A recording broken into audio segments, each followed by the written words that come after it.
تاب کے درگے تیرگی می روی بہر توبہ درائے شباب غوی بشنو از گوش دل مثنوی مانوی در رہے صدق برتا مسمم شوی بشنو از گوش دل مثنوی مانوی در رہے صدق برتا مسمم شوی۔ بسم اللہ الرحمن الرحیم، الحمدللہ رب العالمین والصلاة والسلام علی سیدنا مولانا محمد سید الاولین والآخرین وعلی آلہ واصحابہ اجمعین، اما بعد۔ گزشتہ ہم پڑھ رہے تھے کہ انسان جب اپنے اندر مختلف قسم کی صلاحیتوں کو اور فن کو اور اپنے ٹیلنٹس کو یا انہرنٹ پازیٹیو کوالٹیز کو جو دیکھتا ہے تو وہ چاہتا ہے کہ میری چھپی ہوئی صلاحیتوں کو اور قابلیتوں کو بروئے کار لاتے ہوئے، استعمال میں لاتے ہوئے میں دنیا میں کچھ کروں، کچھ اچھا کماؤں، اپنے ٹیلنٹس کا صحیح استعمال کروں۔ اگر میں انٹیلیجنٹ ہوں، میموری شارپ ہے، تو اس کا استعمال کرتے ہوئے دنیا میں ترقی کروں۔ تو انسان کے اندر جو باطنی صلاحیتیں، قابلیتیں ہوتی ہیں، وہ اس کو نکھار کر اپنی دنیا کمانے کی جو خواہش ہے اس کی طرف توجہ کر لیتا ہے۔ اور جو اصلی مقصد ہے انسانی پیدائش کا، تو علم دین حاصل کرنا اور اپنی روحانیت کو چمکانا، اپنی آخرت کو سنوارنا، اس کے طرف اس کی توجہ نہیں جاتی۔ تو گویا کہ ایک صلاحیت، ایک اچھائی انسان کے اندر جو تھی، اس کا غلط استعمال ہو گیا، یعنی گویا کہ وہی پردہ بن گئی۔ اگر وہ اتنا زیادہ انٹیلیجنٹ، اتنا زیادہ انٹلیکچوئل ٹائپ کا آدمی نہ ہوتا تو شاید انسان دینی راستے پر آ جاتا۔ وہ تھا اس لیے وہ دوسرے راستے پر چلا گیا، ایسا کبھی کبھار ہوتا ہے۔ تو انسان کا اپنی ذہانت اور اپنے طبعی تصورات کی وجہ سے اس کو کہتے ہیں دھوکے میں پڑ جانا، اور وہ علم جو غیب کا علم ہے وہ طلب کرنے سے پیچھے رہ جانا۔ حالانکہ انبیاء کرام وہی علم کو پھیلانے کے لیے، اسی علم سے انسانیت کو آراستہ کرنے کے لیے دنیا میں آئے۔ اب اس سلسلے میں انسان کس طرح سے ظاہری چیزوں کو دیکھ کر دھوکے میں پڑتا ہے، اس کی وضاحت کریں گے۔ دیدم اندر خانہ من نقش و نگار، بودم اندر عشق خانہ بے قرار۔ میں نے اپنے گھر میں نقش و نگار دیکھے، خوبصورتیاں دیکھیں، نئے رنگیاں دیکھیں، لگزوریس لائف کو دیکھا۔ دنیا میں نے ایک سے ایک چیز دیکھی، لوگ کیسے کیسے جی رہے ہیں، کتنا اچھی زندگیاں ان کی کٹ رہی ہیں، دنیا انہوں نے کتنی کمائی ہے۔ یہ جو دیکھنے کے بعد، دیکھنے کی وجہ سے جو لالچ انسان کے دل میں پیدا ہوتا ہے، وہ میرے پاس بھی ہونا چاہیے۔ ایک شاندار لگزوریس کار کو جاتے ہوئے آپ نے دیکھا، بڑی پسند آ گئی، اب آپ کے دل میں یہ خیال پیدا ہونا شروع ہو جاتا ہے، کاش ایسی کار میرے پاس بھی ہو۔ اب اس کو حاصل کرنے کی فراق میں آپ لگ جاتے ہیں اور وہی آپ کا گول بن جاتا ہے۔ تو یہ ہے نقش و نگار کا دیکھنا۔ اس گھر کے، دنیاوی گھر کے عشق میں بے قرار ہو جاتے ہیں۔ ایک اچھا خوبصورت گھر آپ کو دکھائی دیا، عالی شان قسم کا، خوبصورت نقش و نگار بنے ہوئے، شاندار کلر اسکیم اس کی، وہ دیکھنے کے بعد اب آپ کی خواہش ہوتی ہے میرا گھر بھی ایسے ہو جائے۔ تو اب آپ اس کے نقش و نگار میں گم ہو جاتے ہیں، اس گھر کے عشق میں مبتلا ہو جاتے ہیں۔ ماندہ ام درخانہ حیران و نظار، لابد از مانا شدم من عور و زار۔ اب میں، ایسا دیکھنے والا کہتا ہے کہ میں گھر کے معاملے میں حیران ہو گیا، آنکھیں پھٹی کی پھٹی رہ گئی دیکھ کر، اور کمزور ہو گیا۔ اب میرا مقصد وہی ہو گیا، اپنا عزم جو تھا، پیدا ہونے کا جو مقصد تھا، اس میں کمزور ہو گئے۔ وہ جو لالچ تھا دیکھنے کے بعد جو آپ کے دل میں پیدا ہوا تھا، اس نے آپ کو روحانی طور پر کمزور کر دیا۔ اب وہ حیرانی بڑھ گئی کہ کیا اتنا اچھا گھر بھی ہو سکتا ہے۔ اس کو کہتے ہیں بیکار چیز کو اپنا گول بنانا، مکڑی کے جالے کو گھر سمجھنا اور اس کی فراق میں لگ جانا۔ اب ہوتا کیا، حقیقت سے دور چلے جاتے ہیں، آپ کا جو اصلی حال ہے وہ پیچھے رہ جاتا ہے اور بدحالی آپ کے شامل حال ہو جاتی ہے۔ عشق خانہ در دل من کار کرت، لاجرم از گنج مادم دور و فرد۔ اب یہ محبت پیدا ہو جاتی ہے دل کے اندر، دنیا کی اس خوبصورتیوں کی محبت دل میں پیدا ہو جاتی ہے، تو جو اصلی خزانہ تھا جس کو حاصل کرنے کے لیے آپ کو پیدا کیا گیا تھا، اس سے آپ دور ہوتے چلے جاتے ہیں۔ یعنی آپ کے گھر کو آپ نے اتنا خوبصورت اگر بنا لیا، لاکھوں روپے لگا کے، کروڑوں روپے لگا کے اگر آپ نے اپنا گھر بنا دیا، اس کے بعد آپ کو یہ بتایا جائے کہ آپ کے گھر کے نیچے خزانہ تھا، تو وہ گھر توڑنا آپ کے لیے کتنا مشکل ہو جائے گا۔ سوچئے، اگر معمولی قسم کی ٹین کا ڈھالیا آپ نے بنا کے رکھا ہے، بعد میں جب اس کو توڑنے کے لیے کہا جائے تو آپ کے لیے توڑنا آسان ہو جاتا ہے۔ خزانے کے لیے معمولی خرچے والے گھر کو توڑنا آسان ہو جاتا ہے، اور مضبوط اور بلند عالیشان عمارت کو توڑنا مشکل ہو جاتا ہے۔ اس لیے جہاں خزانہ ہوتا ہے، جہاں آپ کو توڑنے کی ضرورت ہوتی ہے، وہاں مضبوط اور پکے گھر نہیں بنائے جاتے۔ بودمن گنجے نہانی بے خبر، ورنہ دستم بو یمن بود تبر۔ وہ جو پوشیدہ خزانہ ہے، چھپا ہوا، جس کے بارے میں آپ جانتے نہیں تھے، بے خبر تھے اس سے، اگر وہ پہلے سے معلوم ہوتا تو میرے ہاتھ میں جو تبر ہے، جو ایکس ہے، دیوار گرانے کے لیے جو کلہاڑی ہے، جو ہتھوڑا ہے، اس سے میں فوری گھر کو مار کے گرا دیتا، اور وہ ہتھوڑا، وہ تبر، وہ ایکس میرے لیے دستمبو ثابت ہوتا، میرے حق میں دستمبو بنتا۔ دستمبو کہتے ہیں ایک ایسی چیز کو جو خوشبو دینے والی ہوتی ہے اور ہاتھ میں رہتی ہے۔ اب آپ چاہے اس کو گلدستہ بولیے، چاہے آپ اس کو بکے بولیے، ایک اور لفظ بھی ہے انگریزی زبان میں، پومینڈر کہتے ہیں اس کو۔ پومینڈر مطلب ایک ایسا چھوٹا سا باکس ہوتا ہے جس میں ایک ایرومیٹک بال ہوتا ہے جو انسان ہاتھ میں لے کے پھرتا ہے، وہ جدھر جاتا ہے ہر طرف خوشبو پھیلتی ہے۔ تو پہلے آپ دیکھیں گے، آج تو خیر یہ رواج ختم ہو گیا ہے، ہم نے دیکھا ہے یہ حال تک بھی دنیا میں ایک رواج تھا جس کو پھول پہنایا جاتا تھا، خاص طور سے دلہوں وغیرہ کو گلے میں ہار ڈال کر ایک ہاتھ میں ایک پھولوں کا ایک تھما دیتے تھے، اس کا نام تھا پھول سونگھنی۔ تو دولہا کیا کرتا تھا، ہر تھوڑی دیر کو جب بھی ضرورت پڑے اس کو سونگھتا رہتا تھا۔ تو ایک رواج تھا وہ بات، تو ایک پرانا طریقہ کار ہے کہ ہاتھ میں خوشبو والی چیز اپنے رکھتے ہیں۔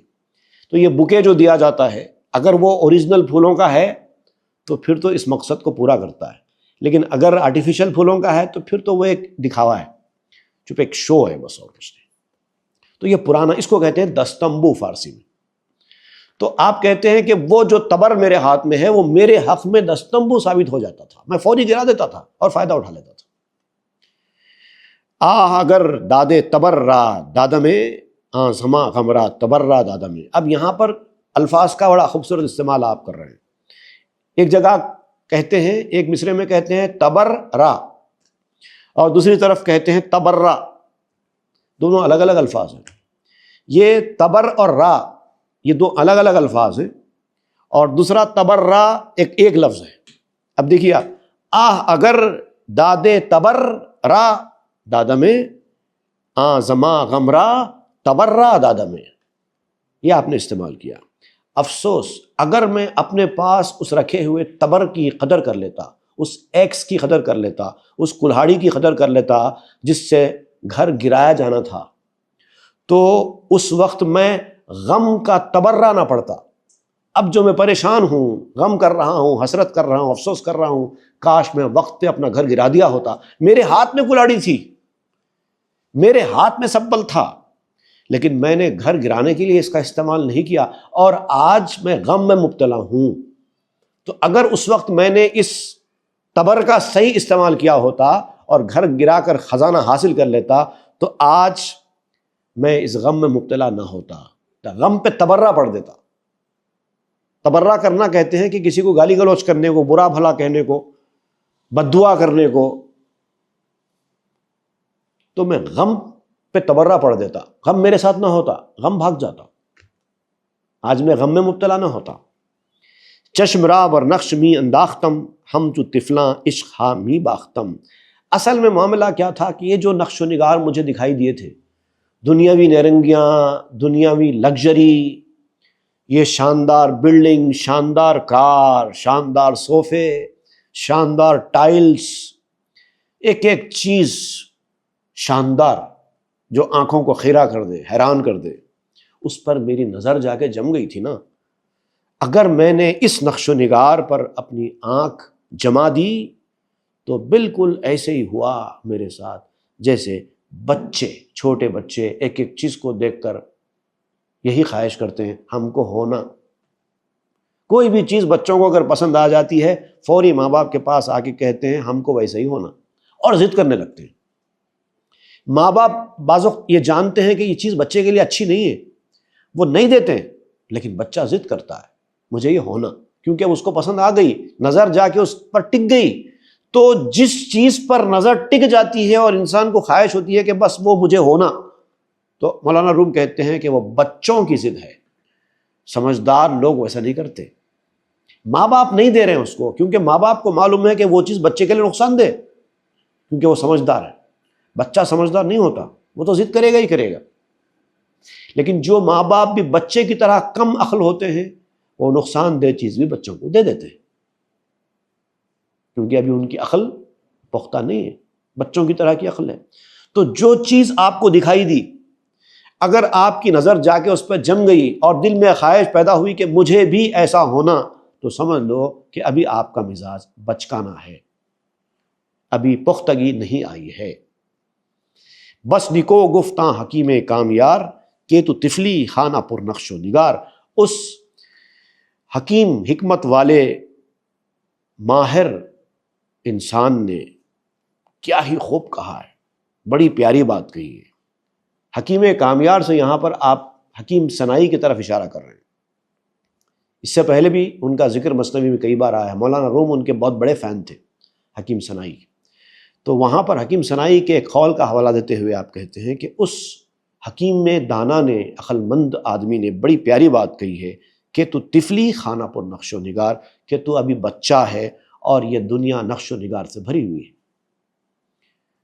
حکیم سنائی کا جو ایک قول ہے، ان کی کتاب الہی نامہ میں ایک شعر درج ہے۔ وہ شعر کیا ہے؟ ہما اندر زمن بے تو اینت، کہ تو طفلی و خانہ رنگینت۔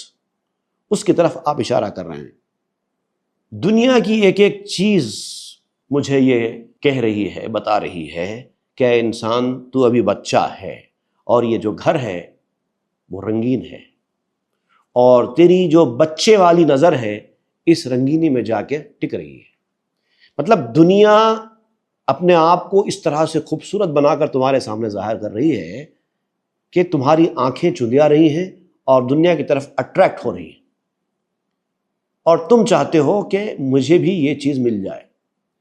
ایک ہزاروں کروڑ رکھنے والے ایک کروڑ پتی کے گھر کو آپ کبھی چلے جائیے، ایک ایک چیز دیکھ کر آپ کی نظر جا کے ٹک جائے گی، اور جتنا آپ زیادہ جانے لگیں گے وہاں پر آپ کو اتنا زیادہ خواہش پیدا ہوگی کہ ہمارے گھر میں بھی ایسی چیز ہونا، ہمارے گھر میں بھی ایسی چیز ہونا۔ اسی لیے بزرگوں کا جو طریقہ کار تھا، اسی لیے تھا جو اس میدان کے لوگ ہوا کرتے تھے، وہ اس طرح کے لوگوں کے گھر کو جاتے ہی نہیں تھے۔ جائیں گے تو وہ چیزیں ان کے آنکھوں میں آ کے بیٹھیں گی، دل ادھر جائے گا، لہذا اس کے پاس جاؤ ہی نہیں، اس کو دیکھو ہی نہیں۔ کتنا بزرگوں کو امیر لوگ بلایا کرتے کہ ہمارے گھر پہ بھی آپ کبھی تشریف لائیے، وہ جاتے نہیں، وہ ادھر سے آتے تو ادھر سے نکل جاتے۔ در الہی نامہ بس اندر ذکرد، کہ برا از دو دمان خیش گرد۔ الہی نامہ کتاب میں حکیم سنائی نے نصیحت کی ہے کہ اپنے خاندان کو برباد کرو۔ اب خاندان کو برباد کرو سے مراد کیا ہے؟ اپنے خاندان سے مراد یہاں پر اصلی خاندان آپ کا تو بعد میں ہے، بھائی، ماں باپ، جس کو آپ خاندان سمجھتے ہیں، یہ بعد میں آنے والا خاندان ہے۔ پہلے اپنا خود کا اندر کے خاندان کی طرف توجہ کرو۔ کیا ہے؟ آنکھ ہے، ناک ہے، کان ہے، منہ ہے، ہاتھ ہے، پاؤں ہے، یہ ساری چیزیں آپ کا اصلی خاندان ہے۔ پہلے یہ خاندان ہے تو بعد میں دوسرا خاندان، یہ اندرونی خاندان ہے، وہ بیرونی خاندان ہے۔ بھائی بہن، ماں باپ، رشتہ دار، یہ ایکسٹرنل خاندان ہے، لیکن یہ آپ کا انٹرنل خاندان ہے. پہلے یہ ہے تو وہ ہے، یہی نہیں ہے تو وہ کہاں سے رہے گا؟ تو مطلب یہ کہ اپنے خاندان کو برباد کرو کا مطلب یہ ہے کہ اپنے جسم کی طرف توجہ کم کرو، اس پر اپنی زیادہ توجہ مت رکھو. تمہارے اندر جو ایک دنیاوی صلاحیتیں موجود ہیں اس کی کوئی اہمیت نہیں ہے، یہ دنیا کے ساتھ ختم ہو جانے والی چیز. اب اس کے بعد یہاں پر آپ موسیٰ علیہ السلام اور فرعون کے اس مکالمے کو پھر سے جاری کر رہے ہیں، جس میں موسیٰ علیہ السلام نے فرعون کو 4 باتوں میں سے 2 باتیں سنا دی. اب اور 2 باتیں ہیں. اب فرعون پوچھتا ہے کہ باقی کی 2 باتیں بھی سنائیے.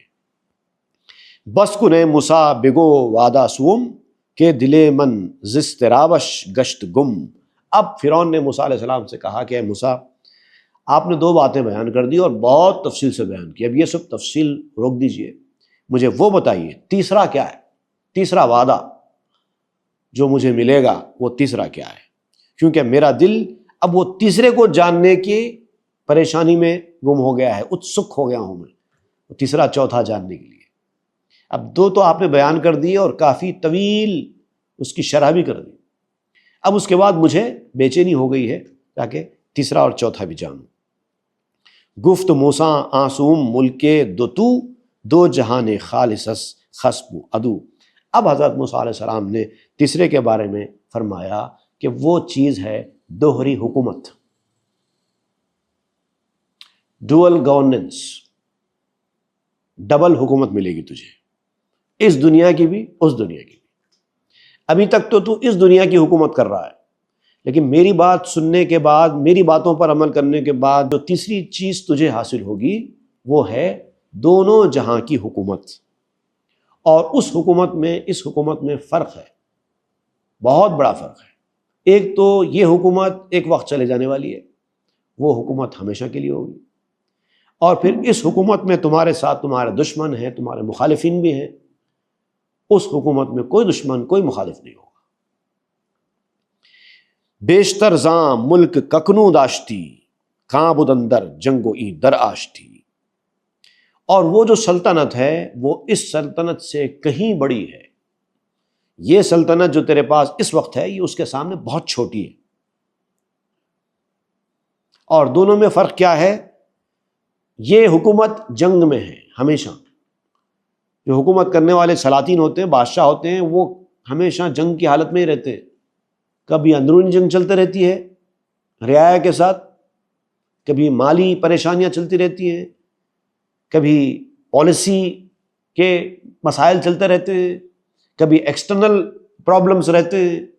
یہ سب چلتا رہتا ہے. جبکہ وہاں والی جو حکومت ہے وہ مکمل طور پر صلح میں ہے. یہ حکومت جنگ والی ہے، وہ حکومت صلح والی ہے. آنکھ در جنگت چنا ملک دہت بنگر اندر صلح خانت چونہت. اب ذرا سوچ، یہ حکومت تجھے اس خدا نے عطا کی ہے نا، تو کافر ہے، خدا کے وجود کا منکر ہے اور بدعمالیوں میں مبتلا ہے، اس کے باوجود اس خدا نے تجھے یہ ملک عطا کیا ہے. تو نے اس کے ساتھ دشمنی کی ہے، اپنے پالنے والے کے ساتھ، پیدا کرنے والے کے ساتھ، حکومت دینے والے کے ساتھ، صحت دینے والے کے ساتھ. جس نے تیرے ساتھ اتنا اچھا سلوک کیا اس کے ساتھ ہی تو نے کفر کیا، اس کی ہی نافرمانی کی، اس کے بعد بھی اس نے تجھے عطا نہیں روکی اور دینا جاری رکھا. تو ذرا سوچ کہ اگر تو اس کی فرما برداری کرے گا، اگر تو اس کو مانے گا، اس کی سنے گا، تو وہ تجھے کتنا عطا کرے گا. نافرمانی پر، کفر پر جب وہ اتنا دے سکتا ہے تو ایمان اور فرما برداری پر وہ کتنا دے گا، اس کا اندازہ قائم کر. آں کرم کندر جفا آہات داد در وفا بنگر چ باشد افتقاد.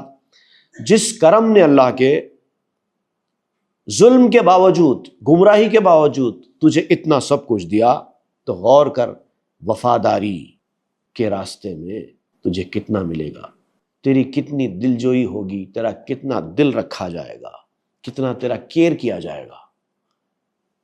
گفت اے موسیٰ چہارم چیست زود باز گو صبرم شدو حرسم فزود۔ اب فرعون نے کہا کہ موسیٰ چلو 3 باتیں آپ نے بیان کر دی، اب 4تھی بھی بیان کر دو جلدی سے، اب دیر مت کرو، اب مجھے صبر نہیں ہوتا ہے، اتنی کام کی چیزیں آپ نے بیان کی، 3 چیزیں، اب مجھے 4تھی جاننے کا بھی بڑا اشتیاق ہے، میری حرص بڑھ گئی ہے 4تھا جاننا ہے۔ گفت چارم آنکھ مانی تو جواں، منہ ہم چوں خیر رخ چوں ارغواں۔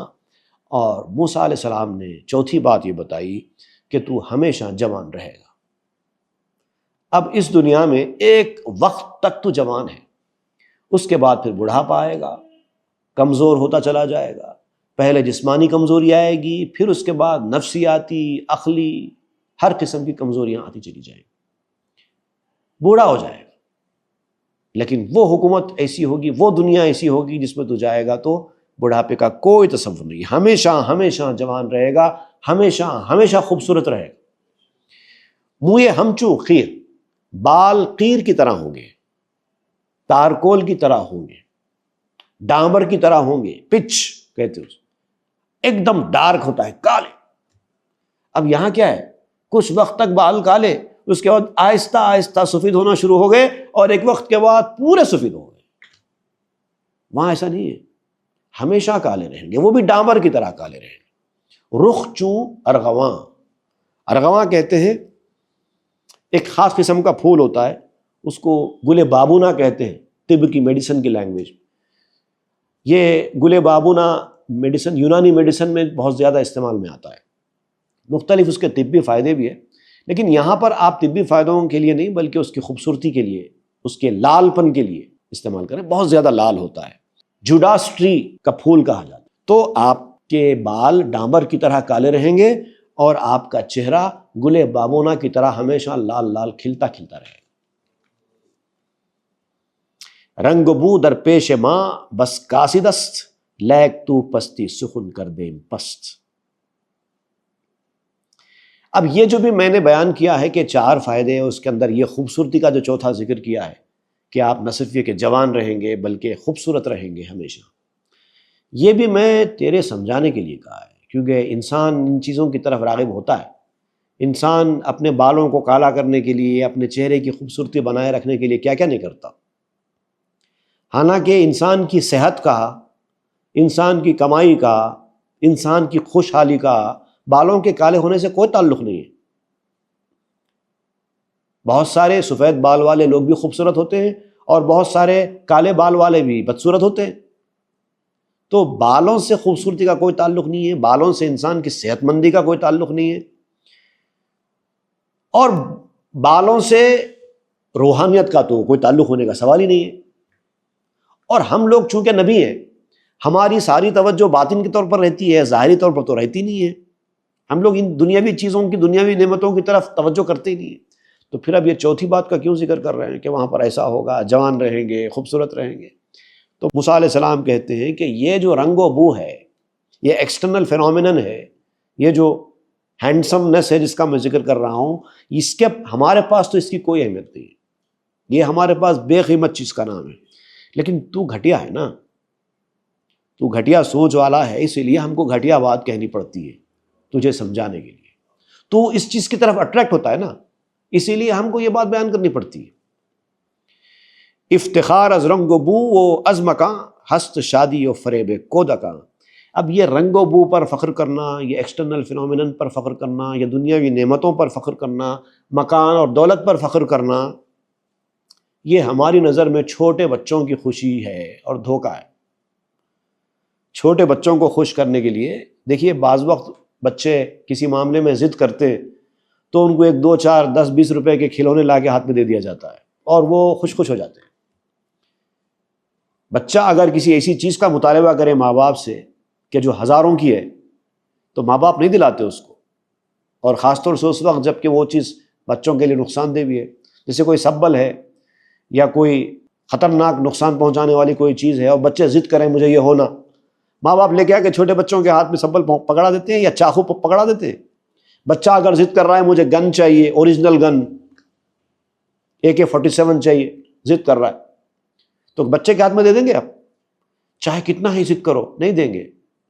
آپ کیا کرتے ہیں؟ کوئی اور چیز 10 20 کی 40 50 کی جو بچے کو پسند آئے وہ لا کے اس کے ہاتھ میں دے دیتے ہیں.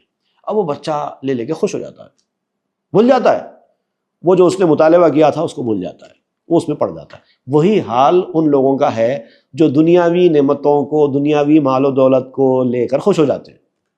انبیاء کرام ایسے نہیں ہوتے. انبیاء کرام کا تو توجہ ہی نہیں ہوتی ان چیزوں کی طرف. وہ تو سمجھتے ہیں کہ یہ بچوں کے کھیلنے کی چیزیں ہیں، یہ گاڑی موٹر بنگلہ نوکر چاکر، یہ آرام آسائش، یہ چھوٹے بچوں کے کھیلنے کی چیزیں ہیں. یہ دھوکہ ہے، دھوکہ. انسان دھوکے میں پڑ جاتا ہے.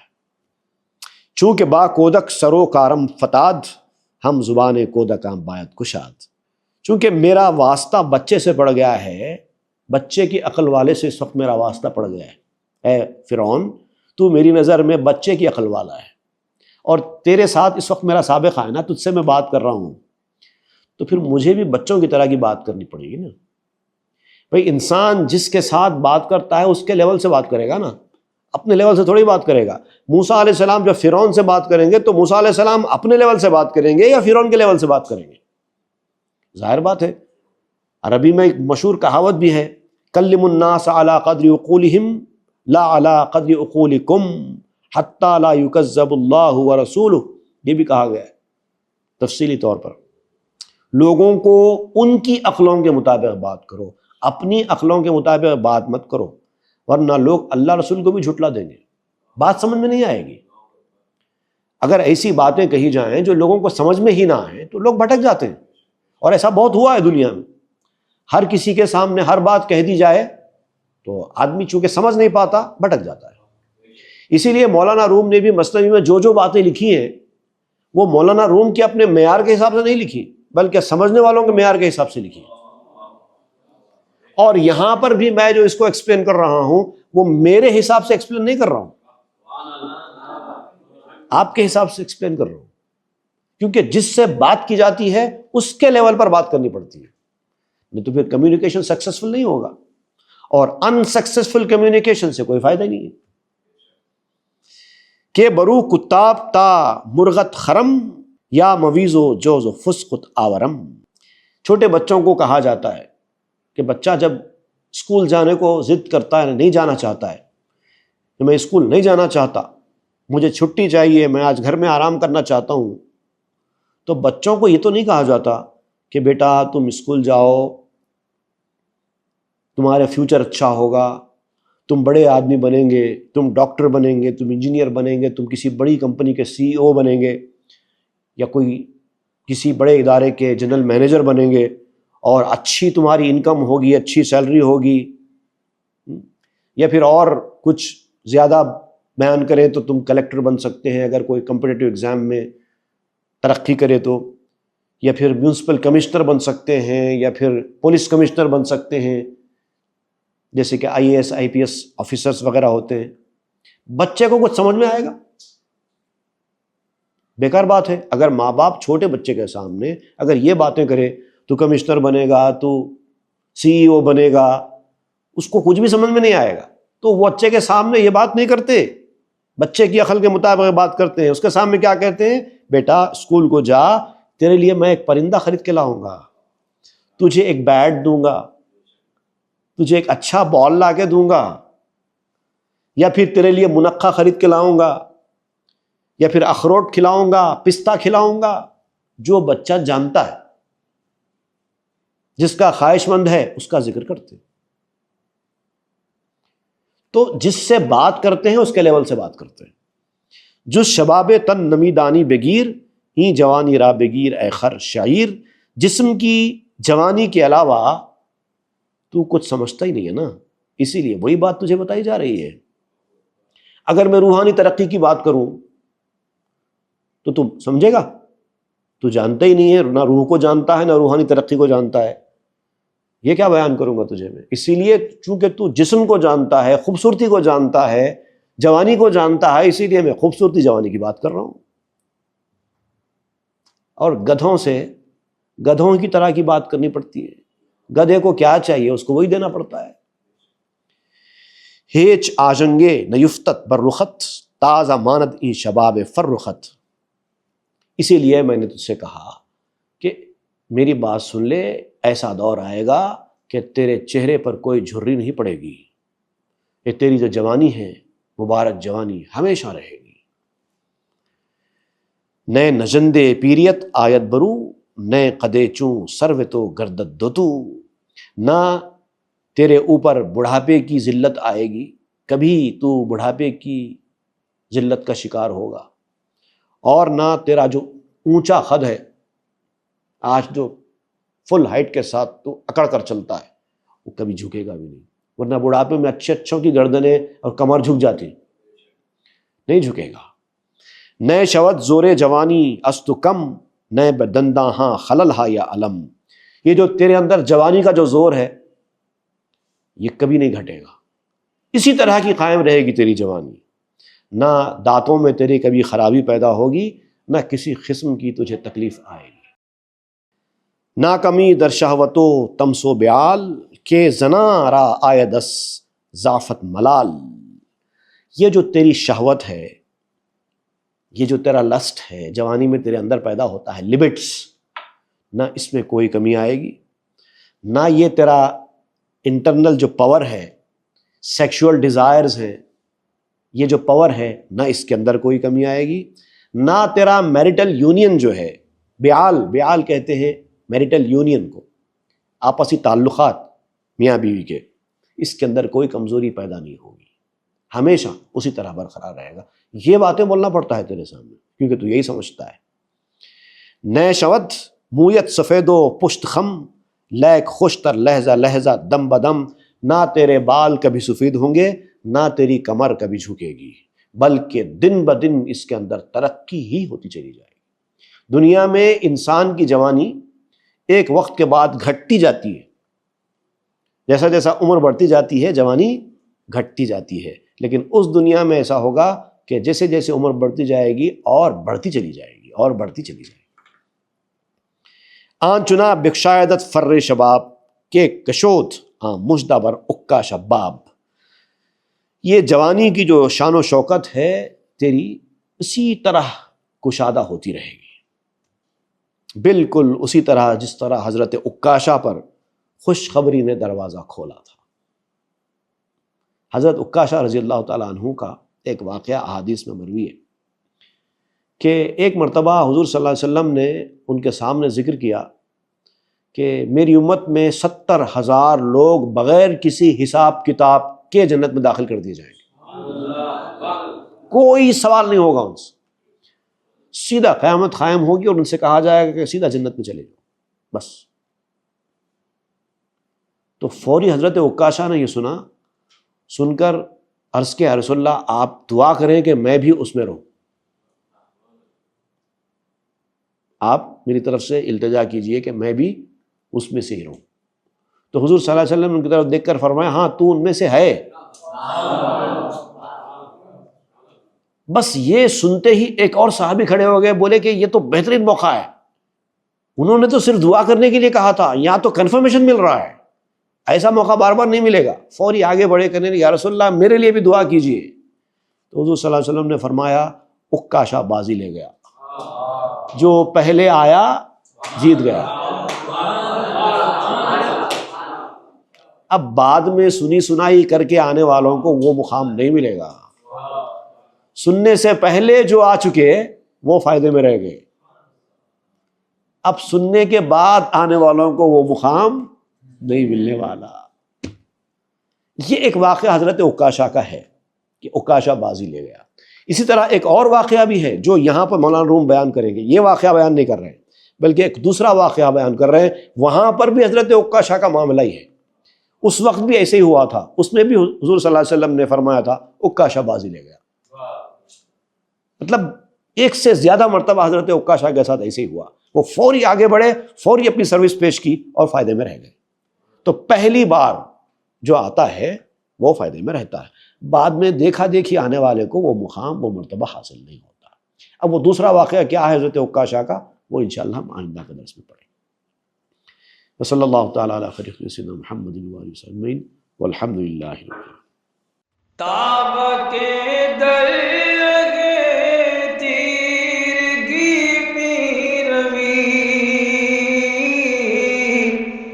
بہر توبہ درائے شباب غوی بشنو از گوش دل مثنبی معنوی در رہ صدق برتا مسمم شبی بشنو از گوش دل مثنبی معنوی در